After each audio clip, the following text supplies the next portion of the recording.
Hello and welcome to the Business of Story. I'm Park Howell and I'm here for you so that together we can explore why in the heck we tell ourselves horror stories after we send a message only to get ghosted. When that potential client calls up requesting an immediate proposal with great urgency in their voice and they say they'll get right back to us. But when we have a dynamic text or email exchange with someone, and then all of a sudden, radio silence. And it happens to everyone.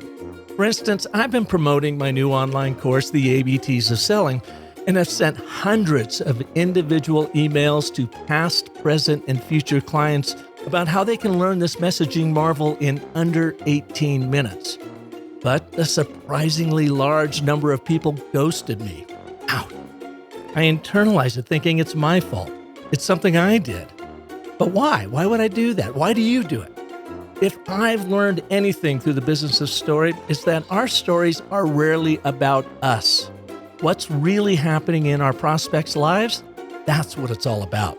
People are overwhelmed. The pandemic has added an enormous layer of distraction. The cacophony of communication is at an all-time high. Well, now I'm introducing our new book that goes hand in glove with the ABTs of Selling. It's called The Narrative Gym for Business, which I co-wrote with Randy Olson. We're in the throes of promoting this short 75-page guide to crafting powerful ABTs for all of your business communications. You, of course, can get your copy on Amazon. But I'm preparing myself for more crickets, additional radio silence, even as we dedicate ourselves to helping business leaders, marketers, and sales professionals just like you excel through the stories you tell. But guess what? My ratio of being ghosted is down considerably now that I start every message with an ABT to hook my audience from the very start. You can too, with the Narrative Gym for Business as your guide and the ABTs of Selling as your instructor. Join our course now at businessofstory.thinkific.com and rid the ghosts in your marketing closet. Today, we have our very own Ghostbuster right here on the Business of Story for you. His name is Sam George, and he is the author of the new book, I'll Get Back to You, The Dyscommunications Crisis, Why Unreturned Messages Drive Us Crazy and What to Do About It. So the first stage is anxiety or agitation, and this can happen fairly quickly. That basically someone hasn't returned your message, and you start wondering, and after a while you become you have anxiety. You cannot not think about it. You have anxiety about it. You keep on wondering, and then the next thing is you say to yourself, something is wrong. Why? Why is there something wrong? Well, the next thing, something wrong, that something is wrong here. Nothing is wrong whatsoever, but you believe something is wrong. You're not sure, but why would you make to that jump? Sam George is a media consultant for political campaigns, nonprofit organizations, and corporations, and is an all-around email marketing savant. He says the dyscommunication crisis we're facing is caused by delayed and ambiguous communication brought on by our own reliance on impersonal digital tools like texts and emails. We don't get to sit across from people anymore, it seems like. When we don't get a response, we have an open loop in our story that our subconscious brain absolutely can't stand. It needs closure, so it makes up a negative story. Why negative? We'll cover that a little bit later in the show, but these stories I call horror stories we tell ourselves, and we tell them just simply to close that loop, to have a finality to this communication. So why do we take non-responses personally? Why do we automatically jump to worst-case scenarios? Why do we catastrophize and potentially do something we regret? And what can you do to inoculate yourself from being ghosted in the first place by crafting cricket-free messaging right up front? Well, let's learn how now with our good friend and Ghostbuster, Sam George, on the Business of Story. Sam, welcome to the show. Thanks, Park. It's a pleasure to be on the show. I love your new book because it takes on a topic near and dear to my heart and probably every single listener out there. And that is the nightmare of being ghosted. This land we live in now of lack of communication because we are over communicating, people not getting back to us taking it personally, the stories we tell ourselves about what's going on when we're probably completely wrong in what's happening. And your book covers all of that. So it's just a pleasure to have you here. Thank you, Park. You know, it's extraordinary that no one even talks about this, let alone writes a book. I mean, people do not say, "Hey, I was delusional the other day." You know, I I was mean, I was delusional because someone didn't respond to my oh text. yeah, And oh my God, they must be so pissed off at me. oh no, I mean these are typical responses, dating responses. Well, you know, you're a dating response where there's a relationship. If the woman hasn't heard back from her boyfriend, you know, these are not there's dating relationships early. If she's not heard back from her boyfriend within 24 hours or even less, she thinks the relationship is over. Oh, this is not going to work. And then she spends her time catastrophizing over what she didn't do, what did she do wrong, et cetera, et cetera. Now, a male, on the other hand, where do you think he goes? It's in my book. The first thing he goes to is who's she with? She's with another man. I'm going to get him. And, you know, he'll be catastrophizing about who, you know, is it Paul? Is it Mike? And these happen often, often. Those two examples I gave you happen all the time, every day, many of them. Those Oh, are the two basic absolutely. ones. You know, when I say that texting, email, it's so one-dimensional communication because we have no idea really the emotion behind it. We're reading all of this emotion into it. And you know, you've been in the media business for a long time. When you get asked for a proposal and you jump through hoops and write up that proposal and you email it back over to them, and crickets. I mean, they're total radio silence. It can be weeks. I mean, you just never hear back from them. What's the first thing you think of? They rejected your proposal. Or they're jerks, or how dare they? And we really have no idea All what's of the actually above, going on. all of above, but typically we will come to the conclusion that it's a bad situation, and then we'll get into why they refused it. You know, was it some? You know, people will say, you know, I mean, yeah, well, jerks too, but I mean, they actually, what we do is we kind of turn the camera on us. You know, we blame ourselves. You know, that so what did I do? You know what I mean? What did they not like about me? You know, that's how it becomes very self-oriented. And well, it's true, and this is true that we don't have, and this has come up. People have talked about technology, the fact that it's one-dimensional, the fact that you know there's no emotional content, et cetera, no body language. But Park, the actual thing has to do with a very simple thing: the lack of a feedback loop. That is the truly, I mean, epic, I mean, truly world historical moment, because we've always had, you know, for our conversations, you know, there's smoke signals and stuff like that, you know, pigeons, but, you know, our communication between each other has always been through direct feedback. Now, it could happen through a phone, or it could happen in person, either way, or it could happen just like this. But the really what's crucial is the feedback loop. In terms of technology, 80% of the people receive their emails on their phone. 100% of the people read their texts on the phone. What technology did people use before to talk to people? The phone. So there's no, you know, you know, and nothing's changed there. It's still the phone, but except for the issue. So it's not technology. It's really the feedback loop. And I really, in researching this, no one's kind of made that connection, even though it's obvious. But, you know, so why do we have too many emails? Well, you have to constantly go back and forth. I mean, you know, something that could be clarified in 3 minutes between you and I. This interview could be 1,000 emails translated. You know, it's true too. Is that when you do get feedback from them, you're uncertain. Now, you know what you're saying. Even if they do, when they, a lot of times they don't reply, but when they do reply, it's not always clear what they're saying. You know what I mean? Even if they answered your message, you really don't get to, we, besides I mean, obviously there is the thing is the book is primarily about when an unreturned message, but it is really about the overall situations because the same reason is behind all of the problems with digital, and that's the feedback loop. So, Sam, why did you write the book, I'll Get Back to You? At heart, I'm a philosopher.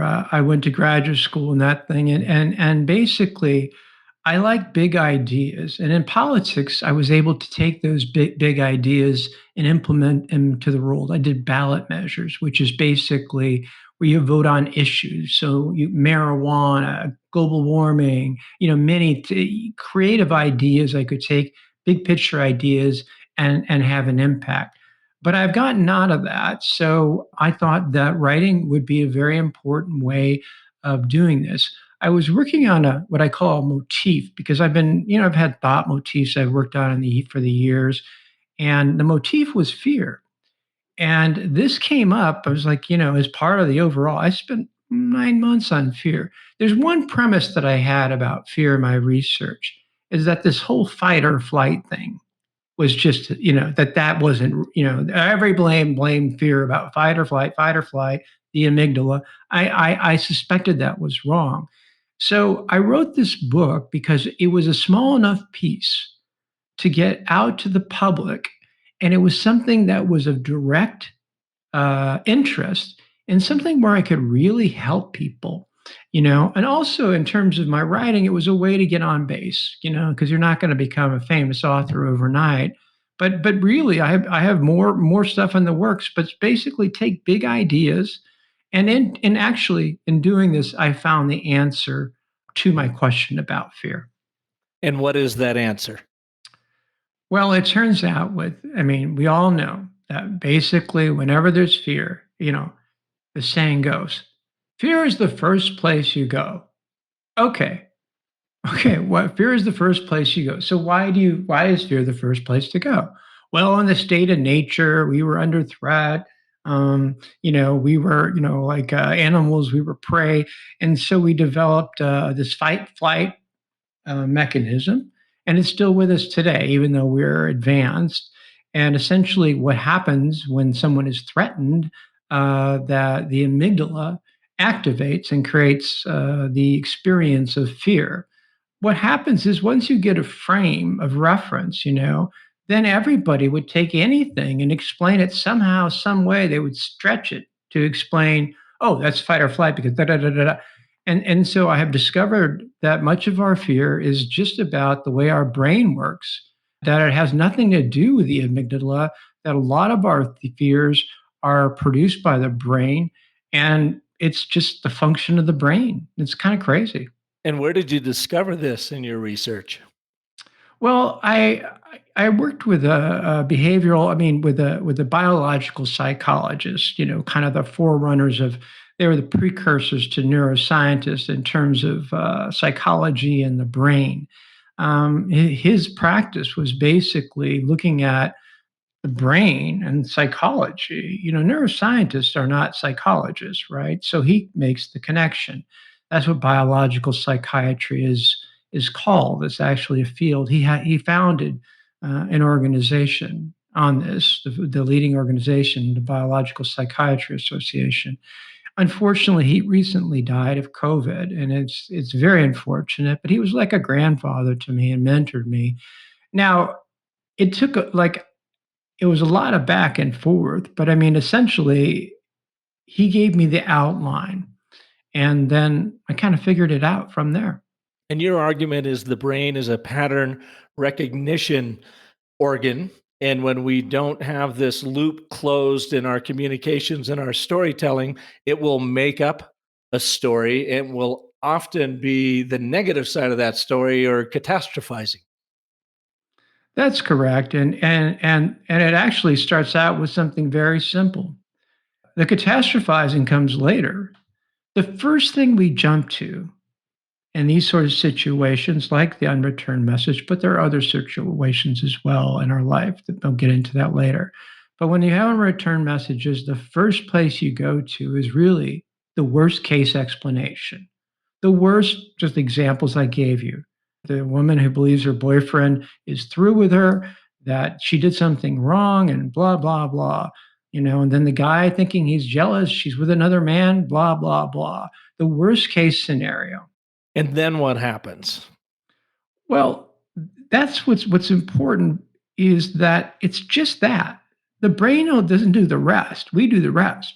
But the brain compels us to the worst case scenario because it provides an ending. It allows the brain to complete the pattern. So people would argue that we go to the worst case scenario because it's a survival instinct. And you can see this in books, and they're saying, well, we got to know what's bad for us so that we can live through it versus opting for a best case scenario or a better scenario. Are you finding that that's not correct? That's exactly what I wrote against. Look how complicated. I mean, try and apply that to an unreturned message. I mean, no, I told you that I share with you, Park, that this is a really kind of a revolution in fear, because what's happened is that everybody's taken this very ancient fight or flight. Let me tell you what fight or flight is. Somebody cuts you at traffic and you almost have an accident and you freak out, that's fight or flight. But all these other things, and then they try and, well, I don't know, like you said, I can't even really, what I mean? Well, what about the bully that shows up and he's about ready to punch you in the nose? That's fight or flight. Yes, but so what, Park? You know what else? I practice hot yoga. It's 60% humidity or higher and 110 degrees. That's fight or flight. I mean, the body, even though you're doing yoga and our bodies, and they say so even in the dialogue, they're well aware, the guy who put this together, that this initiates the amygdala, stimulates it. It stimulates the amygdala. But I would never call this yoga fear. So you have to understand that a threat is not necessarily fear. And many times, so I think that example should illustrate another fallacy is that it's kind of like evolution. I mean, evolution is an interpretation of theory, but people will say, oh, that's why guys buy red sports cars and all that. Well, they're really stretching it. You know what I'm saying? It's that they're taking something and stretching it way beyond. There's 1,000 reasons why the guy bought a red sports car besides survival. And what's amazing is that this is just a process. And that I can tell you it's different, but the same kinds of the catastrophizing and the thing, it's a different thing. But I did a poll myself and I wanted to so I tested the unreturned message. And I also tested two other settings where people jump to worst case scenarios, typically. One, when someone is unusually late. Two, the one you talked about with the proposal. They haven't heard back about something. And in both cases, what people typically do is they jump to the worst case scenario. If your child doesn't come back, oh my God, he's dead. There's an accident, something horrific has happened, and they'll start thinking about, oh my God, what exactly could have happened to him? Was he kidnapped? Blah blah blah. Did he this car? And in terms of the so what happened, and similar kinds of things, but not as extreme in the case of an unreturned. The proposal, we just talked about that. What did I do wrong? And what did those guys are jerks, and et cetera, et cetera. So, but what I found is that there's the same correlation. Roughly about 65 to 70% of the people will admit they jump to the worst case scenario over unreturned messages, and even higher over when someone's late, like it's 80%. People jump to the worst case scenario. And so let's deal with the late. Okay, why do we always do this? We know that 99% of the time, the person late eventually comes back and they're not hurt. But every time we'll jump to some kind of. Now, again, this isn't fear. Fear of what? You're not threatened. The amygdala is basically when you're threatened. Okay, so it's basic. What's happening is that the same thing that the mind needs to fill in the blanks so it can complete its loop. And the worst case scenario is the only way to do this. If you create 10 other options, they're ambiguous, they're not firm. You can't be sure. Boy, the worst case scenario, that's an end to this story. We're landing on that worst case scenario because it gives us closure. And that worst case scenario sounds like it always has something to do around death. They got killed, or they've cut me off, or they don't want anything to do with me. So it sounds like a survival mechanism to me. It's not a survival mechanism. You can, if you want to look at it that way, you can. But Yeah. essentially, if someone is the two examples I gave to you, I don't know if they have anything to do with death. There's one case that the girlfriend, believes that she did something wrong, and the relationship's over with. And the other case that the guy thinks that his girlfriend's sleeping with another guy. I don't see that as Well, death. well, But potentially the relationship is over. She's cut from the herd. I mean, there's a lot of different arguments around it, and I'm not arguing one way or the other. I just think it's interesting. I just tell you that this whole book and my whole theory is basically to take away, because people do use those kinds of interpretations and they're Right. basically a fallacy. It's a stretch, you know? Yeah. Yeah. I mean, what we know is the brain is a pattern recognition machine. And that's just come out, let's develop it, is widely accepted. And what I have developed is basically a theory. And that theory is when a loop cannot be closed, the brain will force us to the worst case scenario. Now the brain doesn't even know what it's doing. You know what I mean? It's all unconscious, right? You jump to the worst case scenario because the brain's compelling you to do so. The brain doesn't care. But once you come to the worst case scenario to complete the brain's pattern, well then it becomes all, where do you go from there? Catastrophizing, etc. But all the brain cares about is closing the pattern. And what I'm trying to say is it's not closure to us. All this stuff, subjective stuff that we feel, is not what matters. It's not a subjective phenomenon. This is an empirical process of the brain that it wants to end the pattern. We're forced into this worst case scenario, then all that. But no, we don't seek closure. The brain seeks to, and then you put a good point though. Not all, not all. I mean, and this is more applicable to short term situations, okay, relatively short term. On longer term things, like somebody, I lost my mother, I need clothes.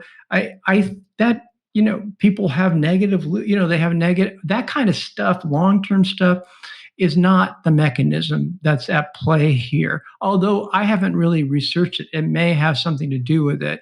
All the words we talk about for negative loops, our mind is spiraling. All these things are circles. There's a pattern here. They're all, Mhm. and closure, that is the end of the circle, is what people seek. So Yeah. I think but in this case, right?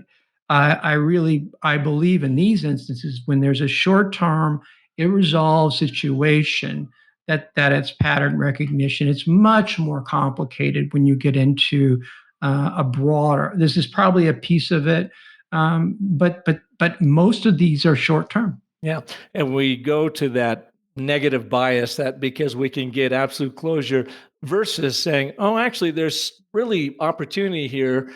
It could just be on several levels, and our brain can't process that. As you said, it's too ambiguous. That's why we don't go to the positive side of what could really be happening. Did I get that right? Think of Freud and the unconscious, right? He was the guy who said, hey, you do these things, it has nothing, you're not aware of them, has nothing to do with you. Okay. That's what I'm trying to tell you. We don't think about anything. Our subjectivity, our spin on it comes after the fact. The brain says, the brain wants to complete the pattern, and unconsciously that forces us to come to the worst case scenario. We have no control over it whatsoever. And that's evident by the fact that what's evident about that is the fact that These happen again and again, unreturned messages. We know that eventually we catch up the person, and that what we thought is, most of the time, 90% of the time, not even close. We know that when the person is late, that eventually they come home, and 99% of the times it's something. Now we know this, but yet we continue to do that. And that's beyond survival or psychology or all these other claptrap theories of, they all have their role in place, but not in this particular situation. Yeah, so it's hardwired into us. There's not much we can do about it other than to be cognizant that it's going on. And then, therefore, I guess, move up into our neocortex and say, okay, Park, you're just catastrophizing here. It's really not that bad. Here, I mean, then physically think through what other potential options could be. Well, Park, we can try and do that, but that's not what I recommend in the book. I recommend strategies like, first of all, to relax yourself, because this starts, after a while, it starts to become like a negative loop, right? A pattern, and it keeps on repeating in your head. And so the first thing is, there's a number of techniques. I have a yoga company. And so using, short-term yoga exercises and breathing exercises, I'm talking about 3 minutes, because you can't do a whole yoga class. And once you do that, basically it will relax you and stop the spinning. And then I suggest you distract yourself. But the only answer is to avoid the problem, is a preemptive approach. And that is to make sure, the strategy is to make sure that you communicate clearly.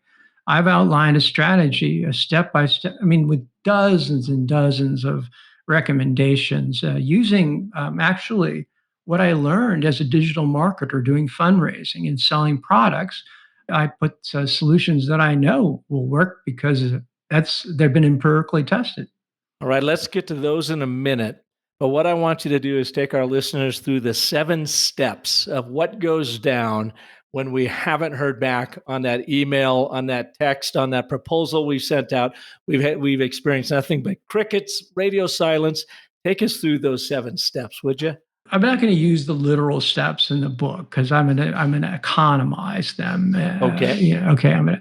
So the first stage is anxiety or agitation, and this can happen fairly quickly. That basically someone hasn't returned your message, and you start wondering, and after a while you become, you have anxiety. You you cannot not think about it. You have anxiety about it. It keeps on, you keep on wondering.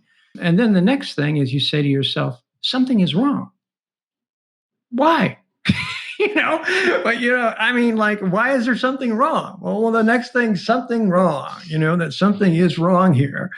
Nothing is wrong whatsoever, but you believe something is wrong. You're not sure, but why would you make to that jump? The next thing is, well, something's wrong. It must have to do with me. Once it becomes about you, at that point, you say to yourself, why? And at that point is when the worst case scenario pops up. And from that pure mechanical point for the brain, and we posit it, we don't even think about it. It happens quickly. Oh, the worst case, you think how quickly the woman concludes in a nanosecond. The guy concludes in a nanosecond. She's sleeping with another guy. Boom. That's the worst case scenario. There's no deliberation. There's no survival. You know what I mean? So the fact that it keeps on repeating shows that this is really a process of the brain. And the only way you can fix this ultimately is to understand it. So you do understand, when you start doing this negative loop, you basically can calm yourself, distract yourself, but you can't talk yourself out of it.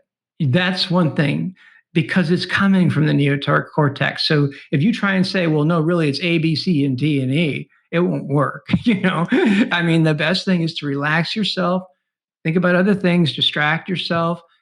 And then if it's uncomfortable, follow up. That's the most important step. Do you know how many people are afraid to follow up? They think that, I don't know why they are, but I did a poll and it shows that 75% are happy to get a reminder. I do a lot of polling because of my work in politics. This is a personal growth, probably the first kind of its kind. The whole thing was developed and through polls. So I thought, okay, people have anxiety. Well, I didn't know people have, I kind of reflected on my experience, but then I held professional. I talked to people informally, and then what they have is focus groups. I can't do a focus group, so they call it professional interviews, and I would interview people, and I would develop these symptoms, and then I tested them, and with polling again and again. I this is a Kubler-Ross wrote, I don't know, the stages of grief. Well, she did that, but no, but it's not necessarily correct. No one's ever, like, these psychologists and self-help people, posticial, they say a lot of stuff, but this is empirical. I have tested this again and again and again. I've done, I'm a professional researcher as part of what I do. And everything that I say to you has been proven by polling. So, what are some of the strategies that we can cut through and get people to actually respond to our messages? The most important thing, and this is the sort of cardinal rule of marketing. Basically, marketing, digital marketing, it's a $1 trillion industry selling, stuff through emails, and there is literally a whole. There are companies that create subject lines. They have services that there are subject lines that you want to find the most optimal subject line that you can to basically get them to open it. Till this day, I have a project right now or organization I run. I'll give you two projects. I have a yoga company, and we send emails to yoga teachers and to get them to sign up for our training, medical yoga, senior training. It's all online, it's all digital. I look at the data, I basically look at percentages. Okay, this one has a 67% chance of getting an open rate. I also have a political fundraising. I have an organization that I run, a nonprofit that deals with the electoral college, moving to a direct vote from that process. And the same thing. It's all the subject line. So two projects, and this data is available. It's very clear, as well as, you don't have to search online. There are some basic things you can do. But here's the problem. The reason why people do not return messages, or why they're delayed, really delayed in messages, it's very simple. One, they lose them. I lose emails all the time. You may lose emails. People get a lot of emails. You know what I'm saying? You missed it. You can't keep, I can't, it's easy to miss an email. That's one thing. Another thing that I think is more common is that you make a mental note. You see, okay, so and so called, it's about this, and then you put it aside. You don't open the email. You think you know what it's about, so you don't open the email. And then the mental note, short-term memory is worthless. So basically you forget.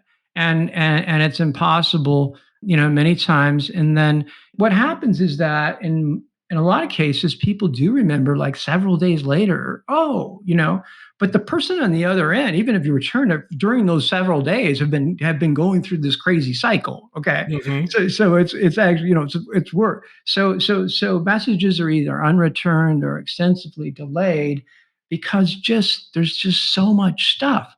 So if what we can tell you in direct digital marketing, if you want to make a sale, people don't, they will basically click through at the same time they open it. In other words, they don't go back to the email later. Okay. So you got to get them to open it on the spot. And that's exactly what you have to do with your emails, is use subject lines that are creative, they're funny, to get them, create curiosity to open it.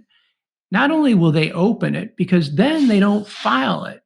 And then two, they're likely to respond for this same thing that we talked about, the closing the loop.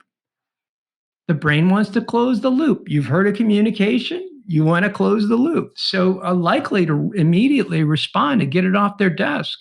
So that subject line, are there any tricks to that? You said creative or funny. I mean, what have you found? Are there any sort of algorithms in doing a subject line that seem to work? Oh, there's so much literature. I mean, if you look it up on online, but I can tell you some basic things. Yeah. The worst thing you can do, one thing you should avoid at all, is to write what the subject is about. No, in some cases, it's impossible, but it's not as often as you think. But don't write what the subject's about, because basically that will get them to file it. If you write what the subject's about, that means it's predictable. That means they'll file it. That means they're not going to open it on the spot. It's predictable. Whatever you say, meeting, whatever it's about, anything that you say about a subject line, even if they don't know what the subject means, but a subject about a subject is predictable. Mm-hmm. So you've got to use something unpredictable. Now there are all kinds of things. Um, one thing is to ask a question. To ask a question, that's one strategy. Ask a question. Another thing is to put some word that has nothing to do with anything, like trust. You just put the word trust. Another way is to put nothing in the email subject line. Another way is there's certain words, that have been proven. Any kind of thank you, if thank you this, thank you that, congratulations, you're invited. Another strategy that always works is basically, are we still meeting at 4 p.m.? Mm-hmm. Are we still on for 5? Oh, that always works. Okay. And what's amazing is that you can do something funny. For example, you and him may know of something in the past, like Margaret, and it was just this lady that drove you both crazy. You both dated, or whatever, and just put, remember Margaret?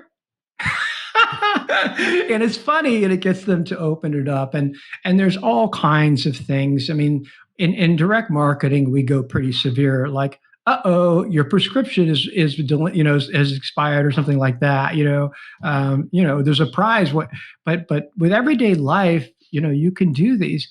And you know what? It's not that extreme. People get all these kinds of subject lines. They don't care. You know what I'm saying? Is that if you're worried about what they'll think, well, you can forget it. They won't think it. You know what I mean? It's just basically, they got too much going on. But what's important is they read your email. Yeah. Okay. Now you got them into your email. Do you have some tricks and strategies there to keep them going with the whole idea of closing that loop that they're going to get back to you? There are 2 steps. The first thing is you've got to get them to read it. Just because they opened it didn't mean they read it. Listen, we all scan emails now. You know what I mean? That we scan emails. I don't know anyone that reads an email the way they read a book. And so, to get them to read it as opposed to scan it, the first thing you do is validate them. And the most obvious way of validate them is to use their first name at least 3 times or 2 times. Paul, always start out Paul, or dear Paul, or hey Paul, hi Paul, and then mention Paul in the body, and then at the end, thank you, Paul. You know what I'm saying? But you have to mention those. So the introduction, mention the first name, and the closing, mention the first name, and then one first name. I tell people at the critical spot, it's helpful to validate them. Say something positive about them, but I wouldn't spend too much time about it. The research is very clear that first names are the ultimate form of validation. That's who we are, Mm-hmm. And so if there's names is in this thing, they're going to read it. Okay, let's just face it. It's like a magnet. It keeps them to read it. Now, in terms of the actual design, then we get into the design. The design is very important, and it couldn't be more messed up. So when you write the email, first of all, make it succinct. Never combine 2 issues. Okay, never combine. Make it about one issue. Send another email about the other one. Never combine an issue. So make it succinct. Don't only one issue, and pose the issue. Even if it's not a question, make it a question. In other words, the entire email, because if you're trying to get a response, well, there's a question involved. A response begets a question. So essentially, you make your email that always ask a question. And here's the kicker. Do not put things like, I need your feedback, or what do you think, or this kind of stuff, open-ended, blah, blah, blah. That is frequently used. No, Back to the broken loop. Okay. It's a thing called limit situation. Okay. You're in the desert. You have to go one way. You're in a forest and an island, and you have to either go the right way or the left way. One will kill you. Okay. It's a limit situation. And that means limit situations make us force us to do something. And so, like, yes, no. If somebody asks you a question that's yes, no, well, you have to say yes or no. It's not like, what do you think? So always keep in yes, no in your mind. Do you agree or do you disagree? You can't say yes or no to everything, but keep that. That's how you should frame your response, as a yes, no, agree, disagree. That's very important, because that will force them to respond. Mhm. Just the fact that you create this structure.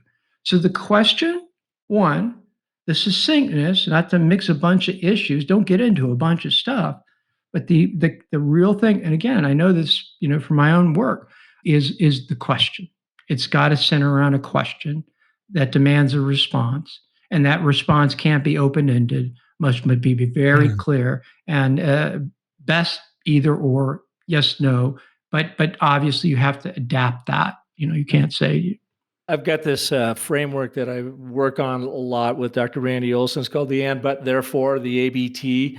And I found it in all my studying and story framework that it's like the most foundational tool to begin with in communicating. And going through what you were talking about here, I can even get a better understanding as to why. Now, with the ABT, it's real quick, Sam. The first sentence is a statement of agreement.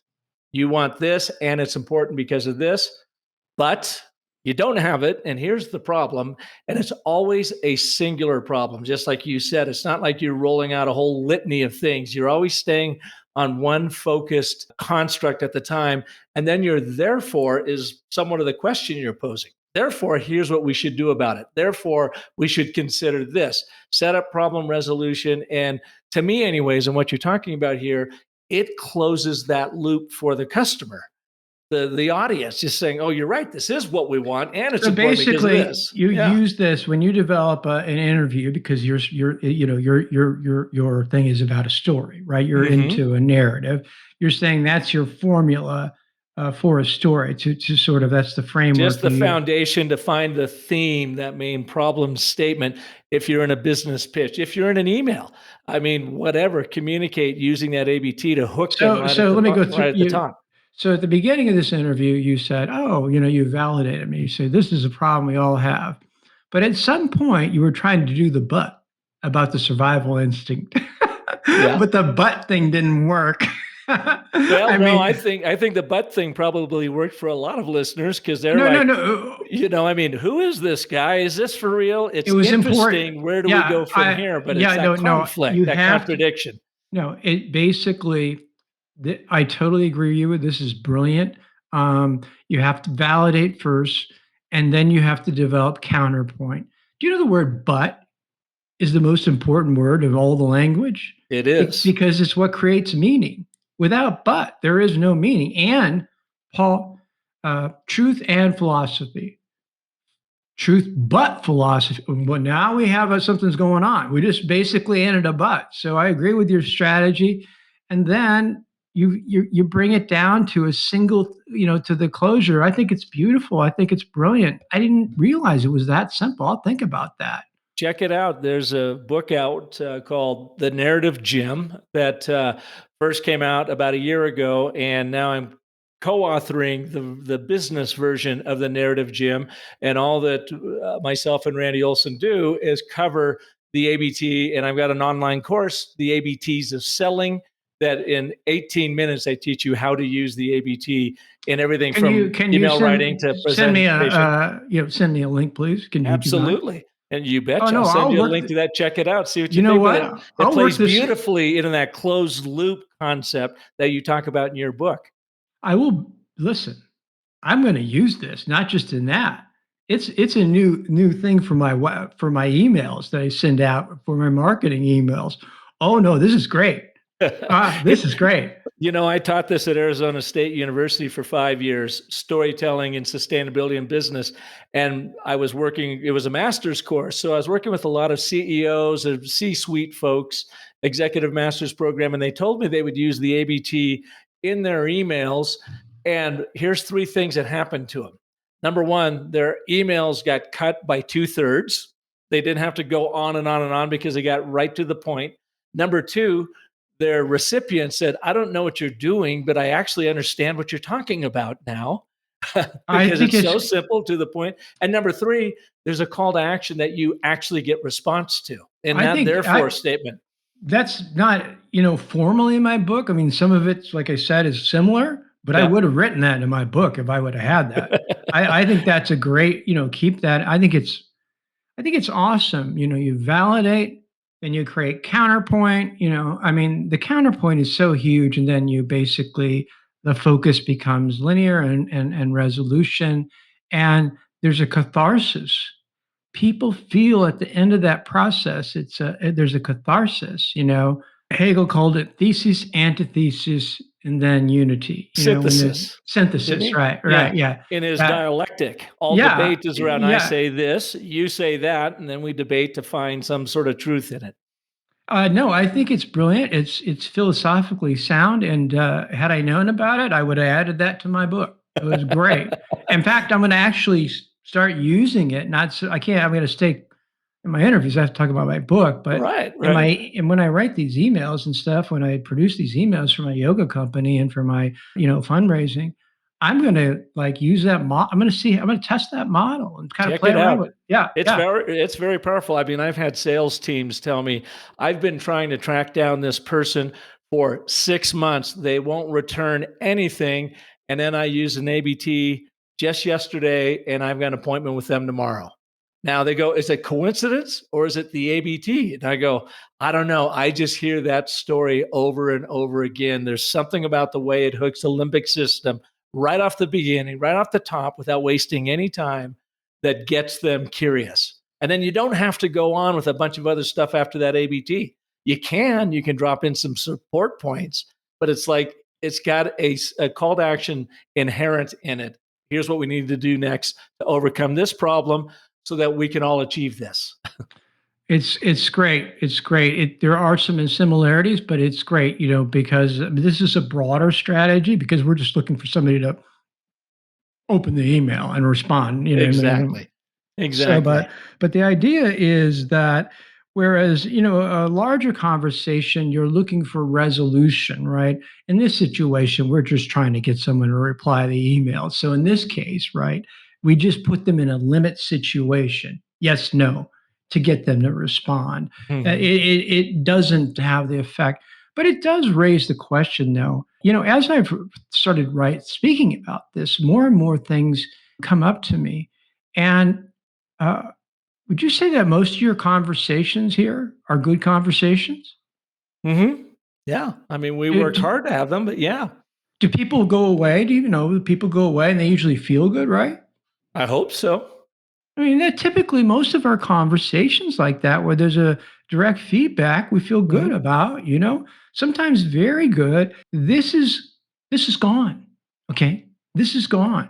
And let me tell you, the interactive technology will never replace it because, look at all the things we had to do to on Zoom. I can tell you every time I watch Zoom, it's all so, sometimes people don't have their screen on, and that's even more alienating, so, one of the things that I do suggest is to get them on the phone, but don't call them. Oh, no, schedule the call. Okay. Mm-hmm. Or, schedule the call through email or text, but don't call them because then you run into then if they don't return it, you know what I'm saying? So I think start all over again with that loop thing. There are many subjects, that you should talk about.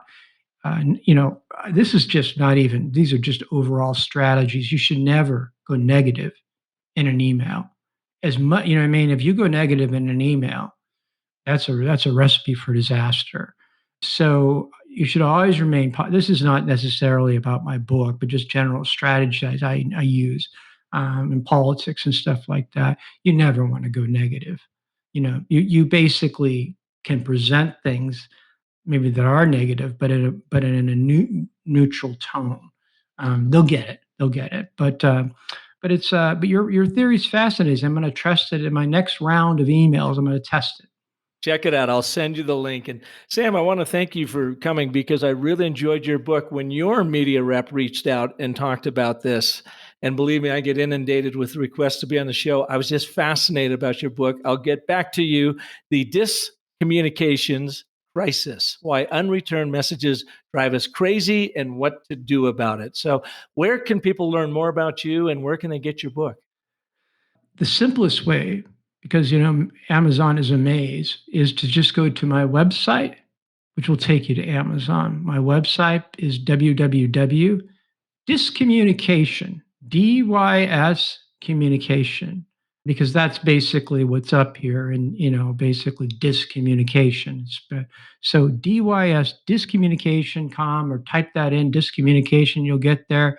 But but try and look a book up in Amazon. Lots of luck.